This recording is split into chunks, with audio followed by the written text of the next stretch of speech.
Hey, Stay, how's it going? Them's going pretty well.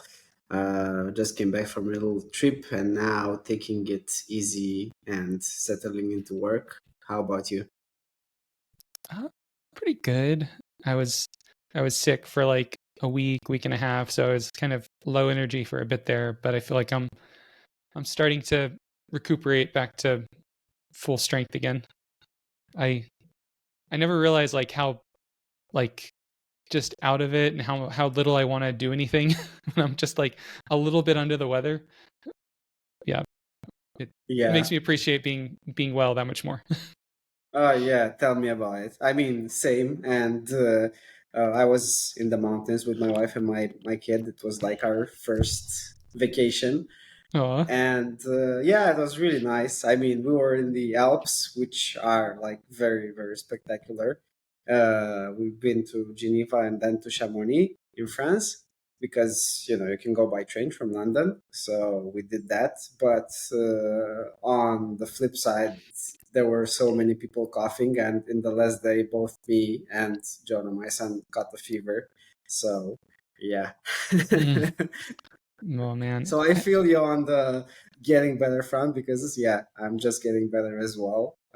And yeah, don't want that. It was like very fast though, but I don't know what was so intense. I mean, I don't remember having like this intense of a fever, but Yeah, and having being sick while traveling is one of the worst things. Just yeah, not being able to ever really relax. yeah, But yeah, it was pretty intense, but it's good to be home. that's good. Yeah, we're not going anywhere in March, and then in April we go to South Korea for 2 weeks. So I'm excited about that trip. Yeah, that's gonna That was be the like mm, one we originally huge. planned for March of 2020, and of course had to cancel that. So it's nice to finally be going on that trip. Yeah, the backlog of many, many trips that have been canceled the past couple of years. I have a Yeah, couple of those myself. yeah. So how was Chamonix and Geneva? It was really nice. We didn't. It was one of those years. I don't know why. Maybe it's El Nino. Maybe it's something else. But there wasn't any snow in the Alps except on the higher altitudes. So Chamonix is at 1,000 meters, and you could see snow at around I think 1,500 or 2,000. But it was really hot. I mean, we didn't go there to ski because the baby. Uh, he's not like ski ready yet. Well, I could try, but yeah, uh, yeah, it was really nice and sunny, and Geneva is really nice. It's like you can see the towering mountains, and it's really like nice, settled city.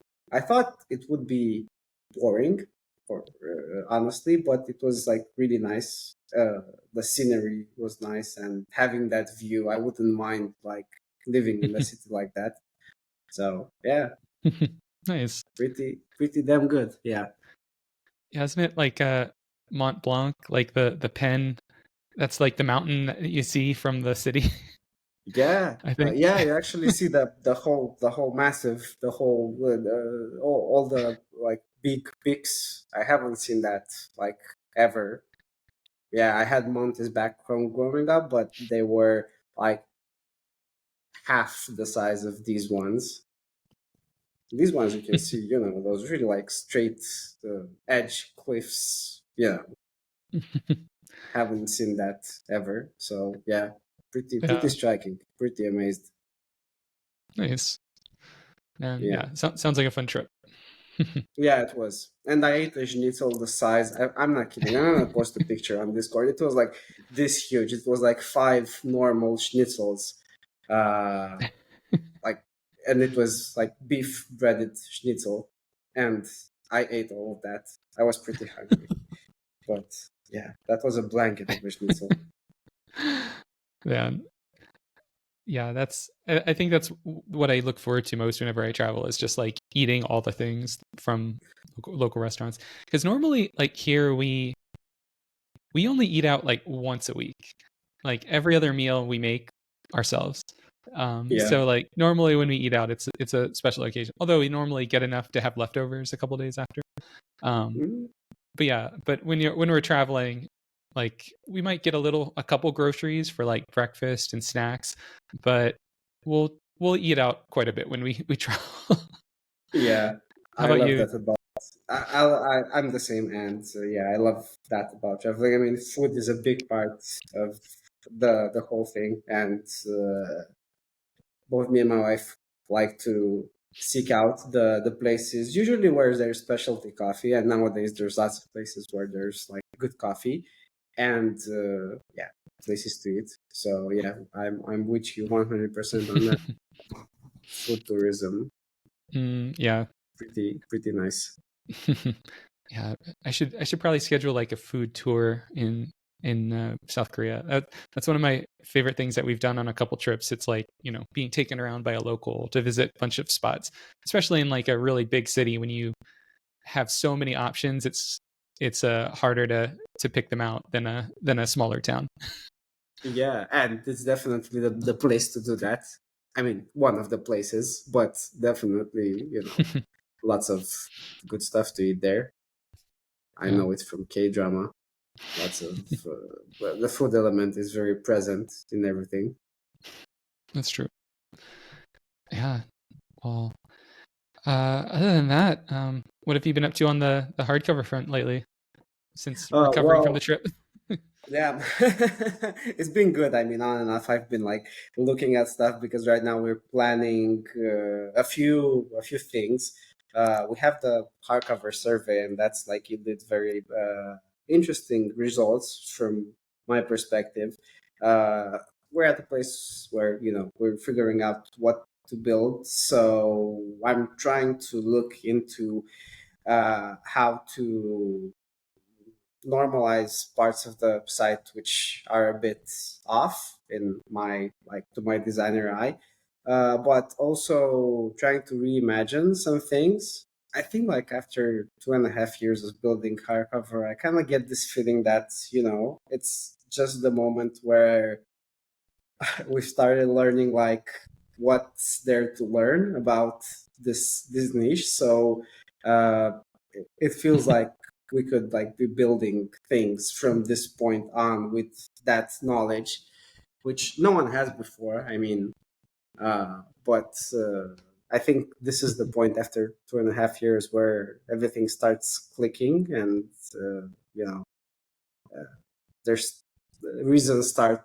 popping up about why and how you're doing a certain thing, UI wise. I mean, like how to design it, how to lay it out, how are people gonna use it.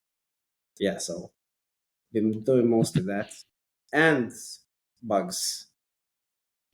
Yeah, I I've been very much focused on, I think the milestone I called it, bugs and time vampires. It's just like things that um like just eat into our time and stop us from being able to do like all this new cool stuff that we are learning about from the survey and that we also just want to do. So yeah, I think like last 2 days I've closed like 12 bugs out of our 70. So it's like it's working its way down. And some of those Nice. 70s are new features too. So they're not all bugs. But Okay, that's good. That's good. Getting there. Getting there. yeah. Maybe in a couple of weeks we'll actually like manage to wipe them all out. Uh, it's piling on, and it's important to do this like spring cleaning, I guess, which is Yeah. cool because spring is literally like right around the corner. So it's a good time to do this. Else, we've got all these new features, but building them might lead to other bugs as well. So Yeah. we don't want that. Yeah. Plus, I always feel like I have this guilt when I imagine someone spending 5 seconds more than they should on our website, just waiting like wasting those 5 seconds of their lives, or I'm oh crap. This is because we didn't like place the button where it should be, or something's not. Yeah. Yeah.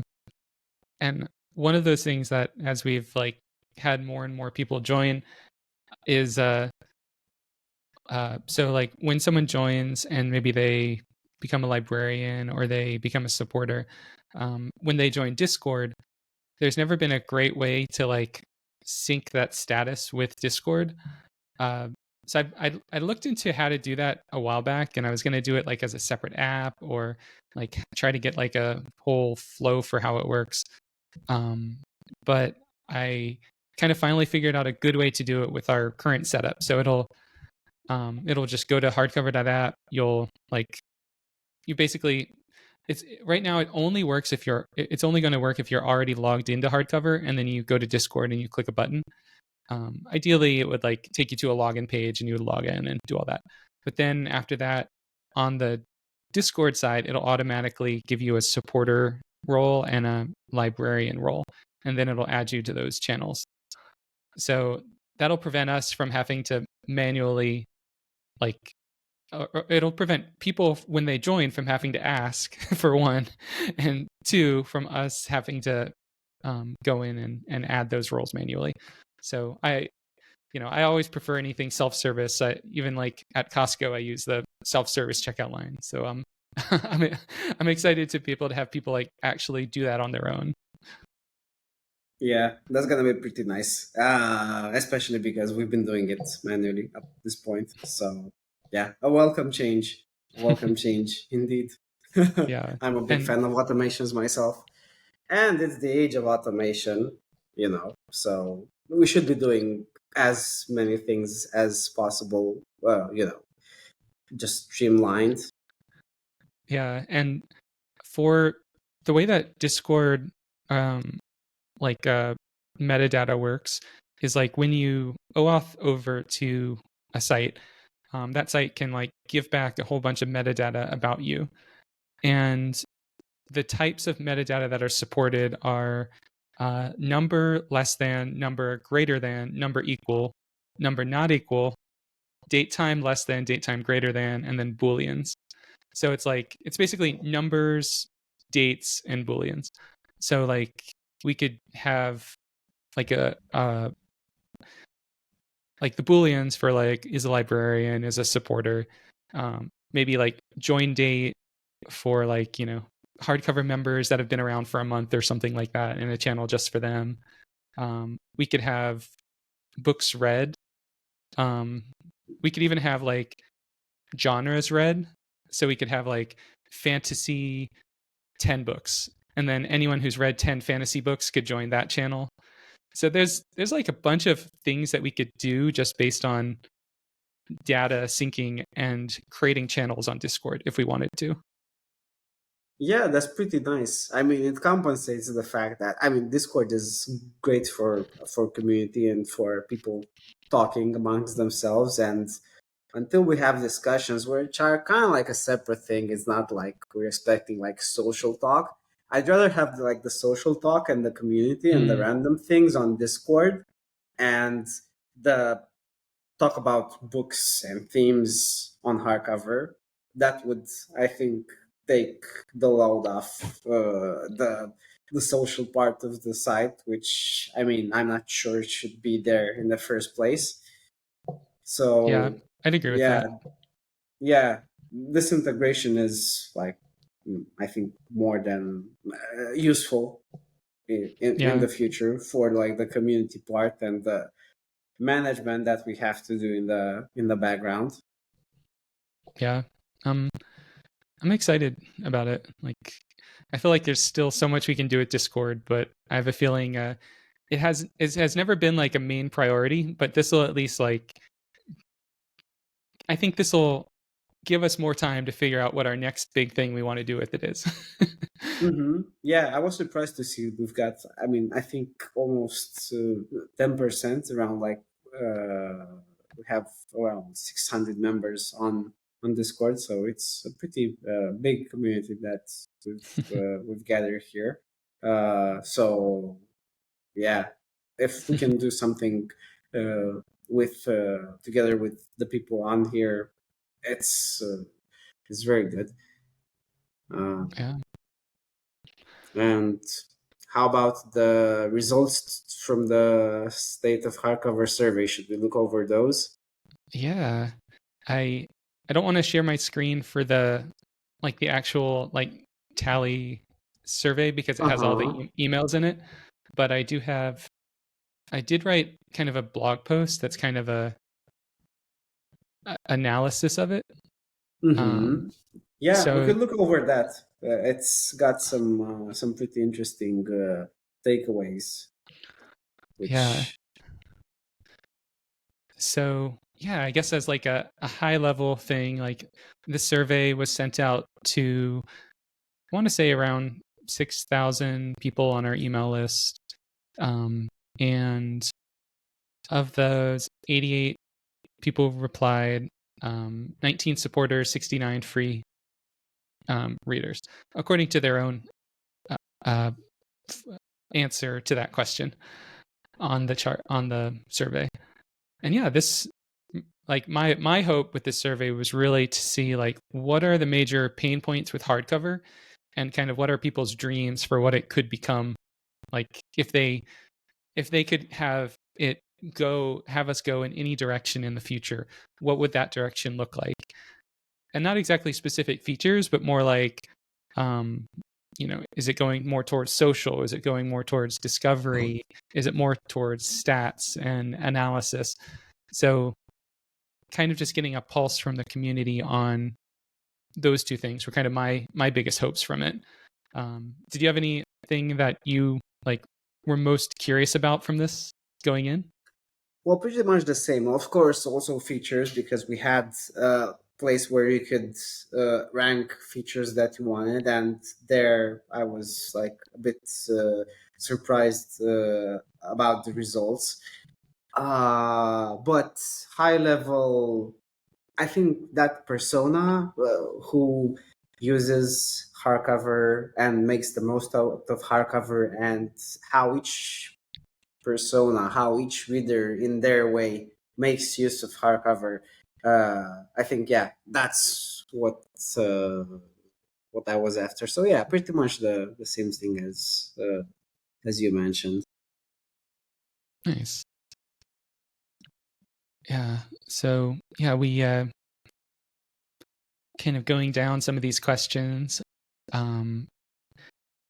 53 people, or about 60% of people, use hardcover a few times a week to daily. So that's like 40% use it less than once a week. Which yeah, that kind of fits with what I imagine. Like I kind of think of Mm-hmm.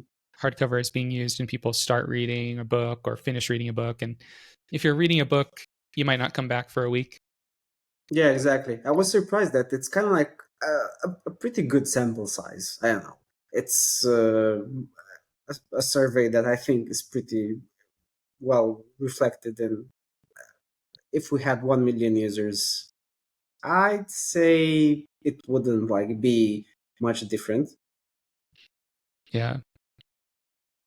And then let's see. Most people are reading physical books and ebooks as their most read formats, with Yeah. 15% with audiobooks, which I was kind of surprised about. I thought we would have more Hmm. audiobook readers, to be honest. Same. Yeah. Ebooks is kind of like an outlier, and Uh, yeah, kind of interesting to like talk about some ideas in this space.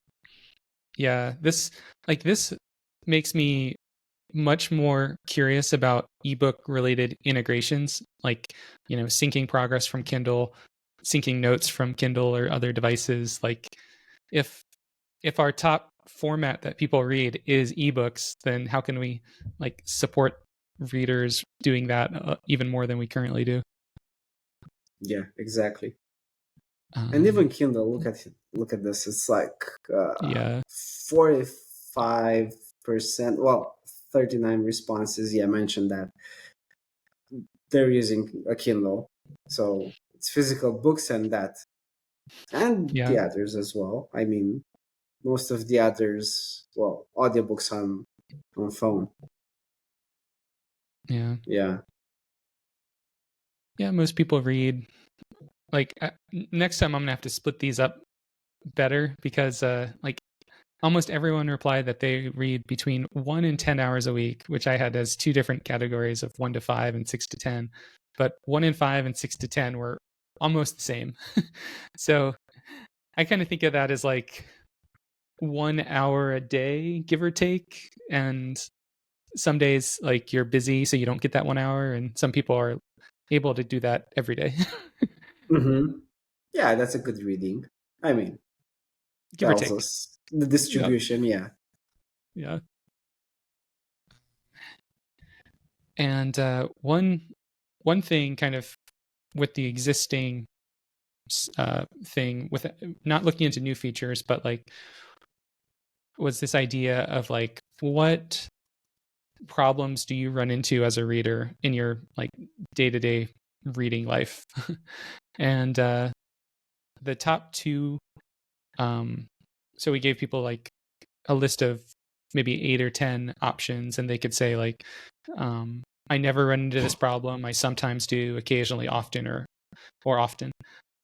And of those, only two of them had people that were problems that people actually ran into. The other ones, people didn't feel like what were an overall problem to them as an aggregate group.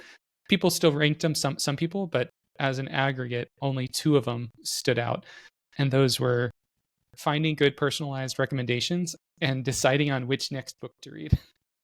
Yeah. So along the lines of tracking, this was, I mean, yeah, I guess predictable in a way because tracking is the main thing people are doing. Um, but the recommendations, yeah, that's pretty. It all boils down to deciding what book to read next, and since that's as we thought a really important decision because you're gonna spend some time reading a book. It's a big investment. I think it lines with that assumption that people are gonna use hardcover to do that. So if we save them time, if they find a book that's really good and they spend like as little time as possible finding it, yeah, I think that's our sweet spot. So it's still tracking after like all this time. It comes back to tracking and to Yeah. finding that book. Yeah, it's funny because like both of these are really about like finding the next books to read. Yeah, In a way, they're yeah. both like, yeah, it's it's almost like, yeah, it's like they're just at different moments. Like personalized recommendations could be for my next book, or it could be for my book a month from now, or 6 months Hmm. from now. And next book is like the next one. So yeah, it's a lot of forward thought rather than like analysis of what they've already read, or um, Yeah. that kind of thing. Although remembering takeaways from what you've read was the third one, which I'm excited that that one was that high at least. Yeah. Exactly. We know it's a problem. Yeah, And we're kind of working on a thing right now, which is the reading journal, which if it was lower, it would have like messed up our plans. So it's yeah. good If that it's not. yeah, if that one was last, I would have uh, had had some concerns with that. Yeah, exactly. um, and then let's see, we asked about what's most important to you in deciding what book to read next. And this was kind of me thinking that this one about deciding which book to read next might be high up, so I wanted to like get some info on that. And Hmm. the top ones were, yeah, friends suggestions, reviews and ratings, and just what they have access to. Yeah. What's this access? I mean, is it like when you have a book in your library, or is it like stuff I can find at my local library? Uh, Yeah, I I'm think wondering. it's, yeah, I wonder that too, because I I mean, yeah.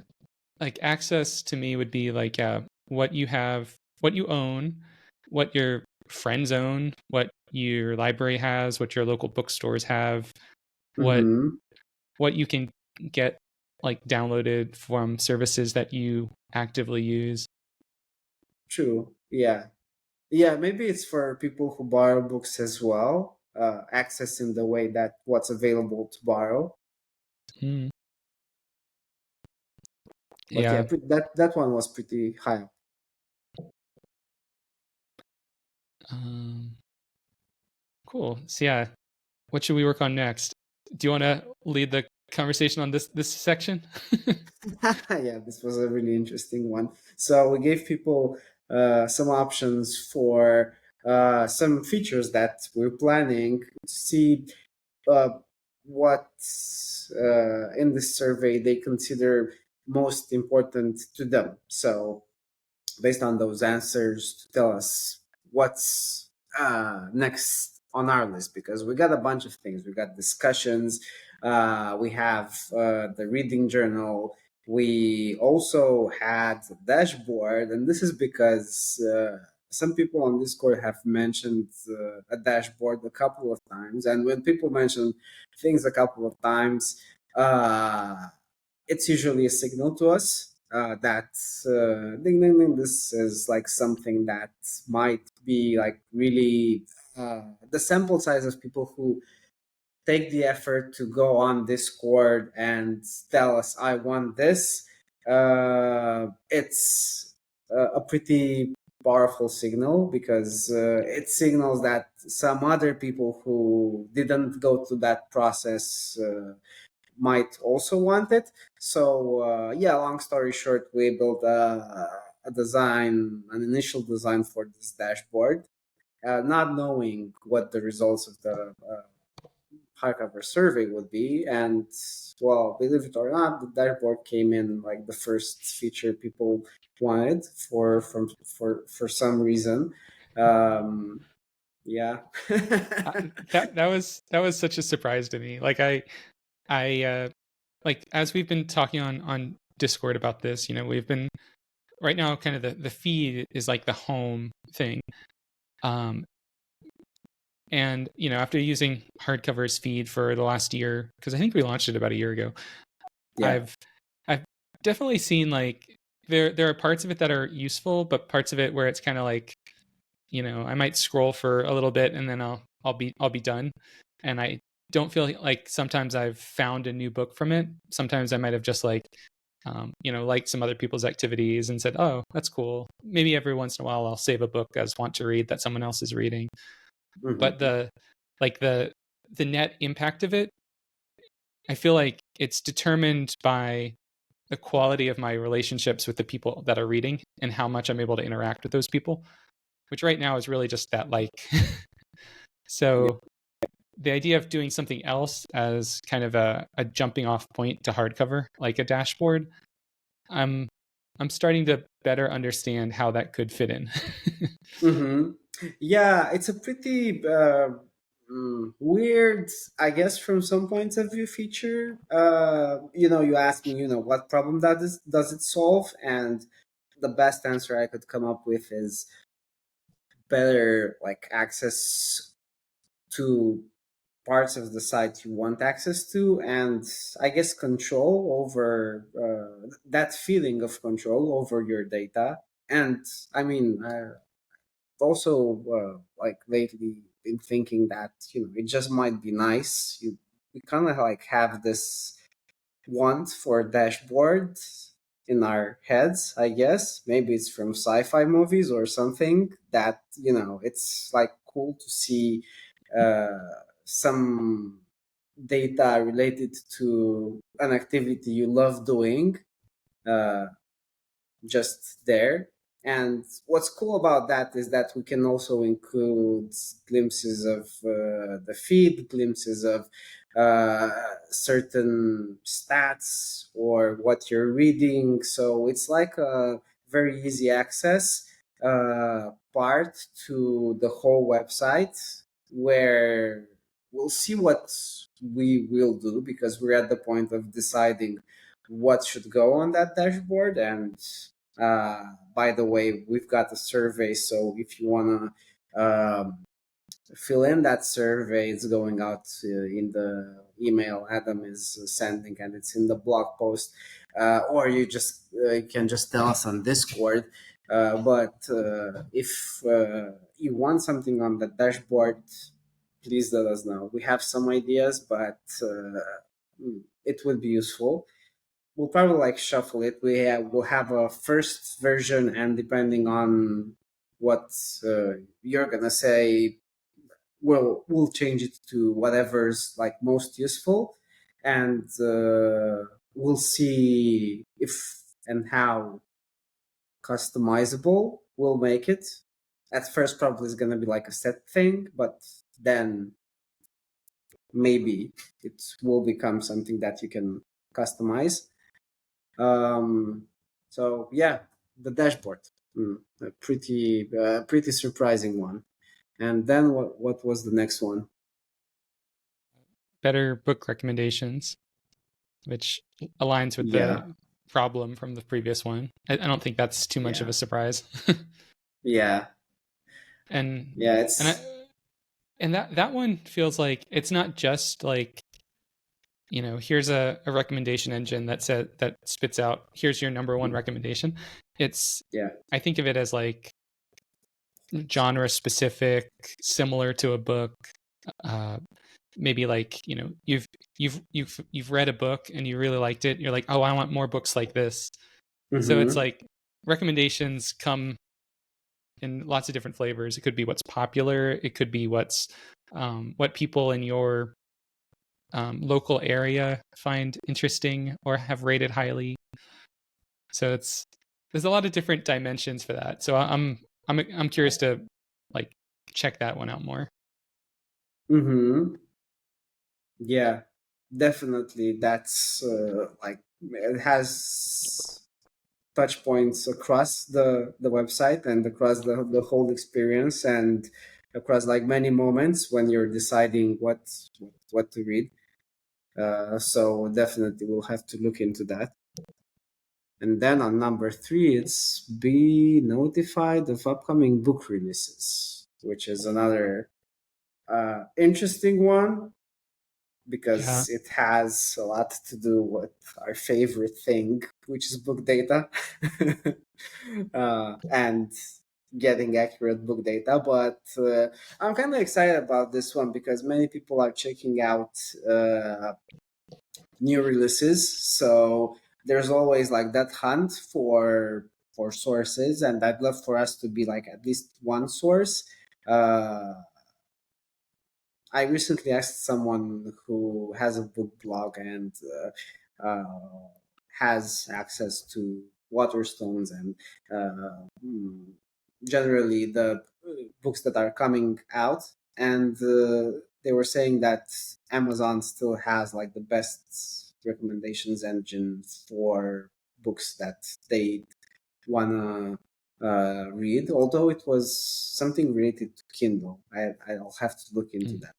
So yeah, this one might be like a pretty big one for, especially for people who are like really into like the book industry, not just yeah, people who are looking for, I don't know, a book to read in general, but people who are like hooked into book awards, into what authors are, I guess, up and coming or emerging and what they got out, that kind of thing. yeah. I One thing that I could see us doing is like we're planning on doing those like list updates where for every list of books we'll be able to do different kinds of things. So like, the books in a prompt are a list, the books that are trending are a list, and my hope would be that anytime there's a list of books, you would be able to do things like filter it by genre, filter it by your status of that book. I could see this upcoming book release thing being its own list, and then you could filter it. So you could say which upcoming books are on my want to read list, which upcoming books are this genre, which ones are, available as an audiobook, or things like that.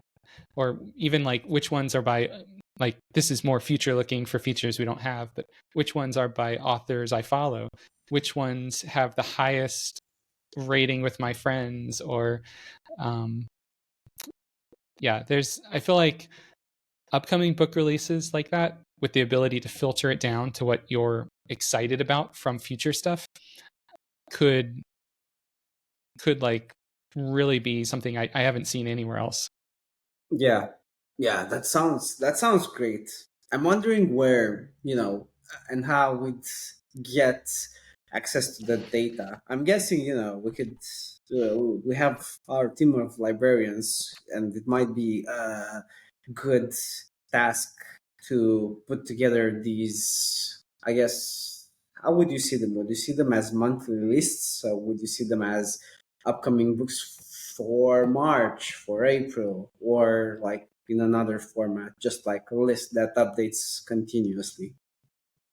I could see it as just a list that updates continuously, and maybe there are some like filters on it that you could use to say, like, um, coming out next month, or like released Mm, last month. There's things like that, and that would just really just change the window that the books are filtered by.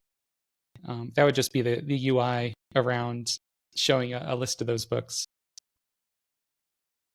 And nice. Yeah, that sounds great. yeah, yeah, I think I was talking with the person who runs bookhype.com, and she recommended, like, just reaching out to publishers and asking to get a feed of their books, and then ingesting those and then adding those to our libraries, and they're the ones who are most likely going to have the release dates that are correct. And so that's something I'm curious about trying, because I think we could get some, like, really accurate, up to date data from that. Yeah, definitely. Let's make a note on that and maybe send out emails to at least one publisher, maybe a bigger one, to see if we can get the release dates. That would be like really great to have that level of accuracy in the Yeah, data. I think she said that some of the covers that they provide from the feed were like 15 megabytes big, because they're giving like the massive size cover that everywhere else you see is shrunk down. Nice. Well, that wouldn't be a problem. Our problem was like low resolution. I'm not gonna complain if we get, well, maybe 50 megabytes. It's much, but I guess we can compress it. I mean, I'd compress it manually. Heck. Yeah, well, yeah, our image processor would automatically compress it, so we wouldn't even have to worry. Oh, okay. Then, yeah, like bring on the big sized covers. Yeah, Yeah, not afraid of those.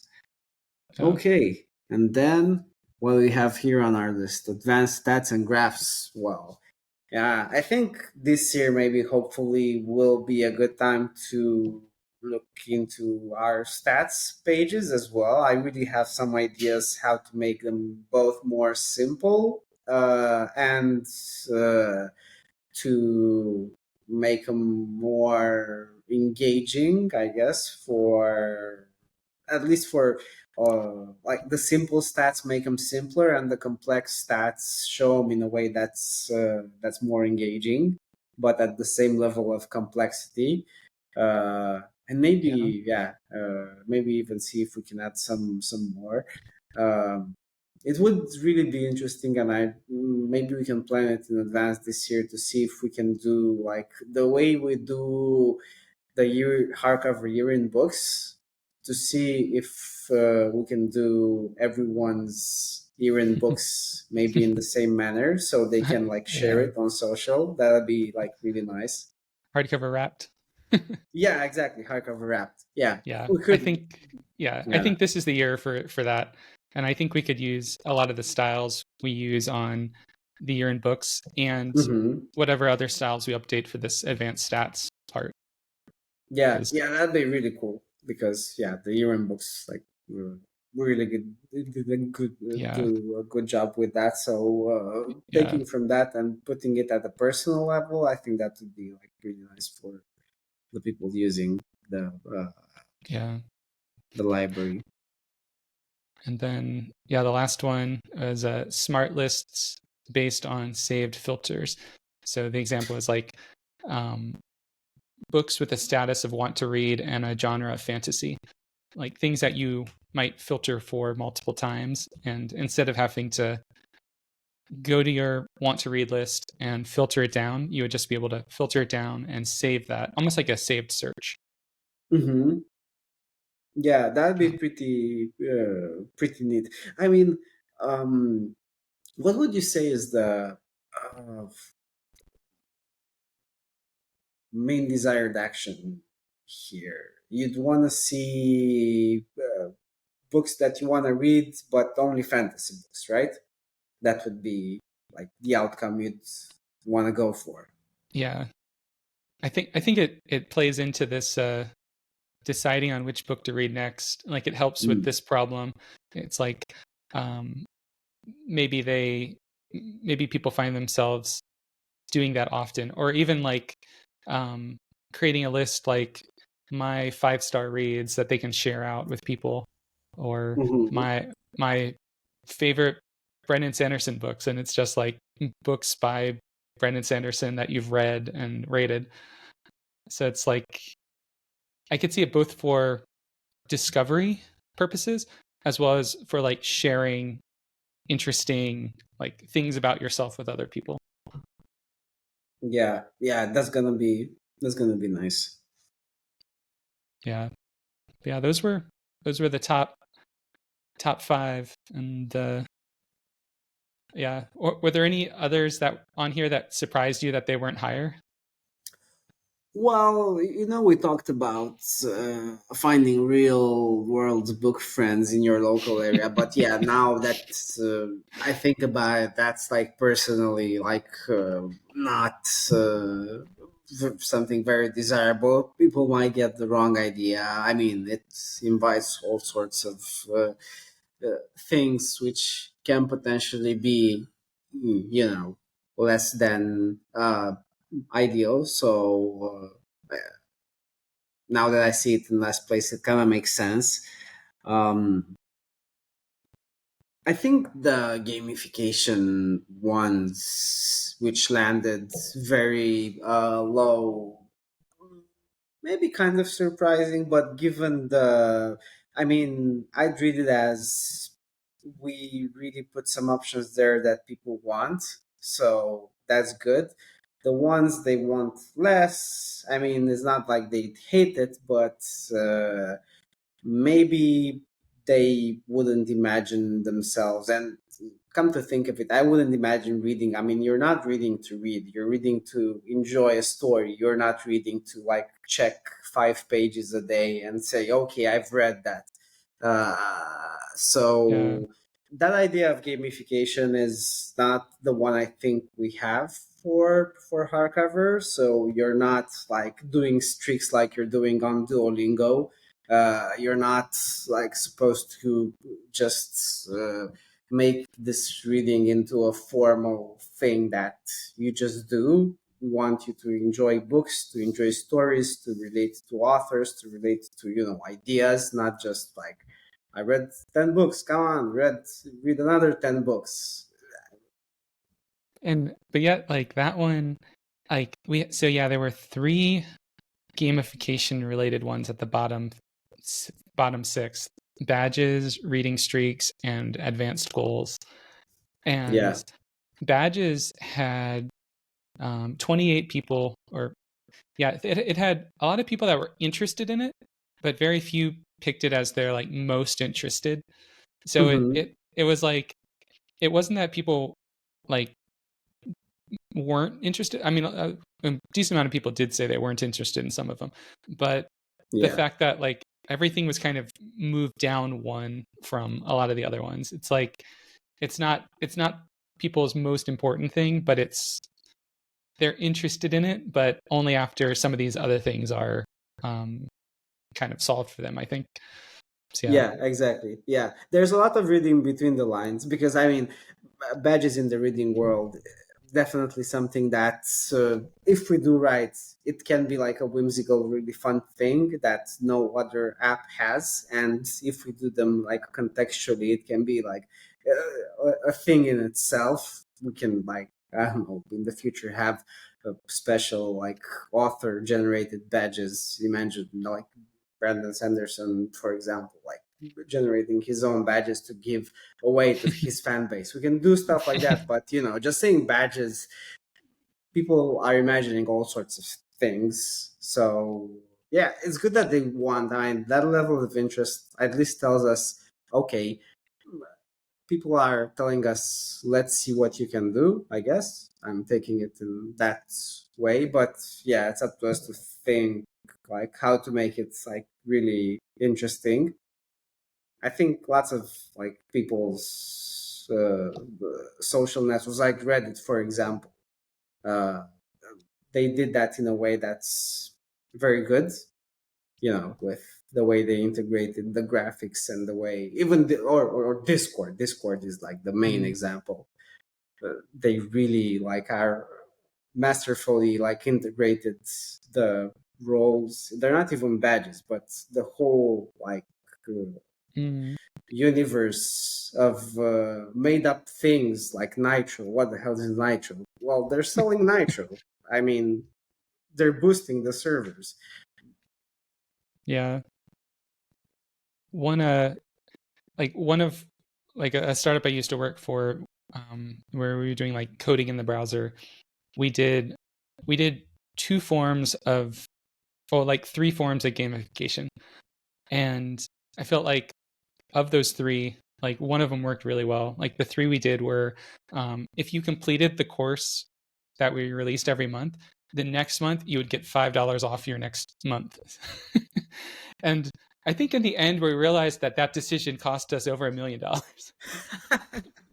I'm So not surprised. so Wow. so that so that one, not a great idea. Yeah. Um, Uh, Next was, we had like this idea of points, where like every time you completed a challenge you got a couple points, and we didn't really ever do anything with points, but they were just kind of a metric of like usage. So I feel like points in terms of gamification is very useless unless there's some incentive or some part that it comes into play. Um, and then we yeah. did badges, where at the end of every level and at the end of every course, you would earn a badge. And those were the things that people loved the most. And people shared those on social media, like left and right, because it was just a pretty badge. And I think, Yeah. uh, I think that's probably why like badges was the highest of the gamification ones that we had. Yeah. Well, that sounds about right. I mean, people love badges. That little like sense of achievement, it's like real, it's palpable, and if you get something, you can finish a book and just say, I'm glad I finished this book. But if you get like a contextual badge about that book and related to that genre, I mean, it kind of like means more. Maybe it's a trick our brains play on us, but it definitely like you feel like just a little bit better. So yeah, if we can make badges, I mean, I'm hoping we can pull this off this year if things work our way a bit. Yeah. But yeah, I think those are kind of the highlights from the survey. Um, oh, I guess the next question, yeah, that was about the features, but the kind of Yeah, the other side of the feature question was like, if you could ask us to create or change one thing about hardcover, what would it be? And it was just an open-ended question. And yeah, the biggest three things were, 25% of people mentioned some kind of user interface improvements. That could be colors, design, just like making it easier to do something. Um, these these ones don't have like a single specific fix, but I think like the UX work that you're kind of already investigating will kind of focus on a lot of that. Mm-hmm. And Yeah. 13%. Oh, sorry, go ahead. No, I was gonna say that Yeah. definitely, as we work on the library, I think there are less and less. There are maybe some few exceptions where we have some of the old UI, but right now, I think looking at what we did with the list, I think there's an opportunity to like make everything more integrated, because with the list designs that we worked on a few sessions ago, we found out that we can eliminate many of the buttons that are there and just integrate them better in the UI. So that's going to Mm, improve, the overall experience. I think right now we kind of like know what has to be there, but it's a good time to prioritize what we know people use, and yeah, what people and readers actually make like what makes their lives easier. So yeah, that's coming up next. yeah. Then 13% of people mentioned bugs and issues, with the biggest one being people mentioning the app specifically as opposed to the Yeah, website. And so I think, for one, we've been like working on bugs. That's kind of been my focus. But we're also starting to start on a native iOS app. Still, yeah. that'll be a big project, and we're probably a long ways from even starting on the actual code base for it. But I'm excited about that one. Yeah, I'm excited about that as well. I've been starting to read on the Apple interface and design guidelines. They got some pretty nifty stuff that we can use. And again, it's an opportunity to rethink the whole flow, knowing what we know.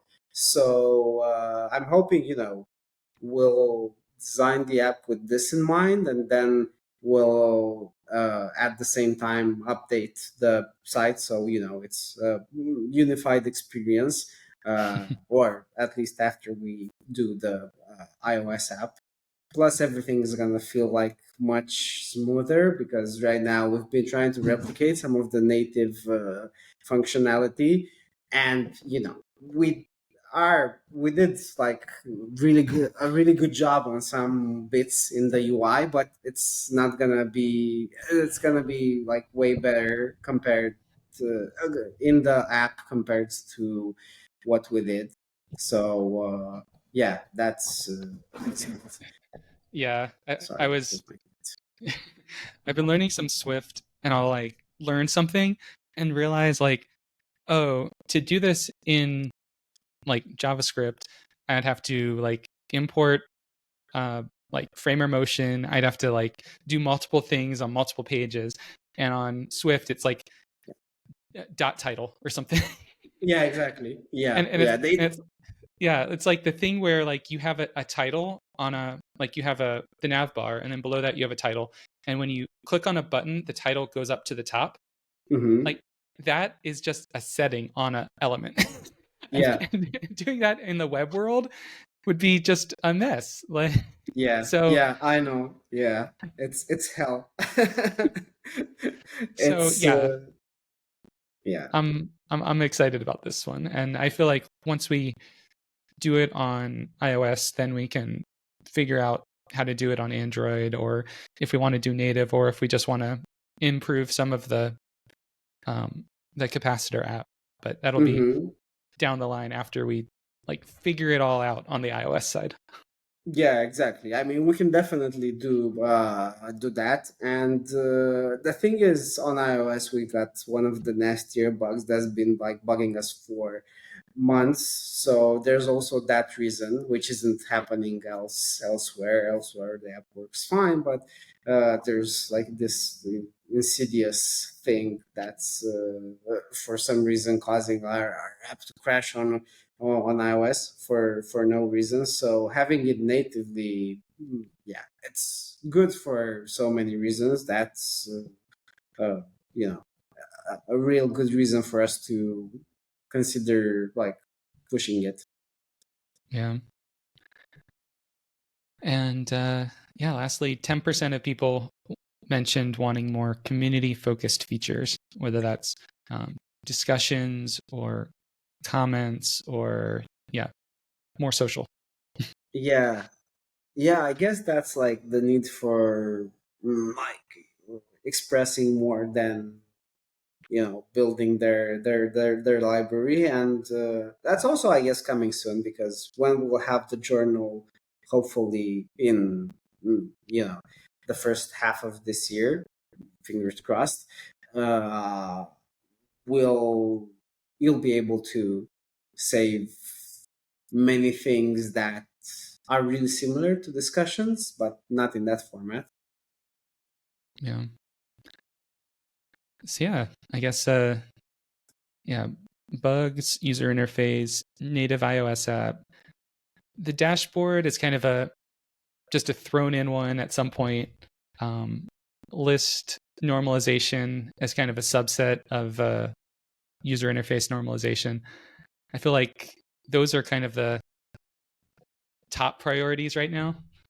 And then kind of a medium term one is more focus on book discovery when it comes to release notifications, recommendations, similar books, social books. I think I think this one's going to be more of a research topic for us to figure out, like, what do we do here, because Hmm. it's a big one. Yeah, it is a But yeah, big one. Exciting to tackle this one. yeah, it feels like It's yeah. Last year we did some steps on it with like the trending page, which is like one of our first real attempts at like good book discovery. Like, here's what's popular in hmm hardcover. yeah, But yeah, just like refining that, and then refining it again and again and again, like maybe like 3 steps of refining that, and it's gonna be in a good place.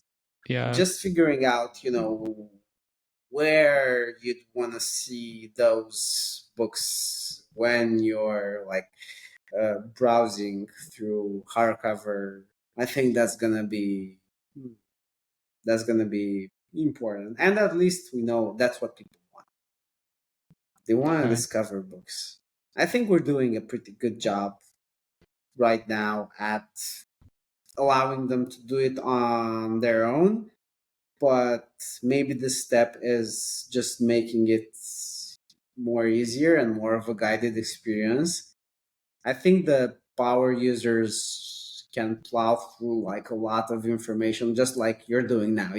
You're jumping from book to book. That's a great way of discovering stuff. I do the same, but yeah, I realize that some people might need more of uh, curated experience, and to have it, have us guide the way first. So yeah, I guess yeah, that's next. yeah. Nice. And in our next meeting will be, or not next hardcover live, but next team meeting, we'll be doing a brainstorming exercise around that I'm preparing now. So I'm excited to just like get a bunch of ideas from us around that, and yeah, we can go from there. Yeah, that's gonna be nice. All Yeah, right. Well, I think that about wraps up the hardcover survey, state of hardcover survey overview. Well, hope everyone enjoyed that.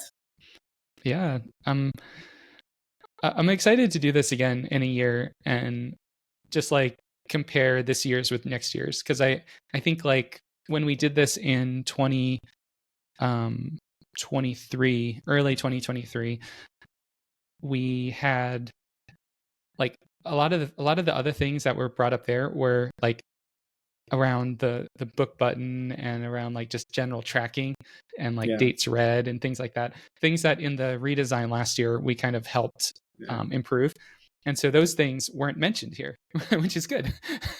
Must be doing something right. Yeah, Hopefully next year, they'll have other stuff, or maybe no stuff, or no, not no stuff, but other stuff. yeah, yeah. More Like important stuff. last year I remember like missing covers was one of like the top ones, and now even Yeah. even though we haven't solved covers, we've gotten to the good enough point where it's not the major hurdle. Yeah, we've come pretty far.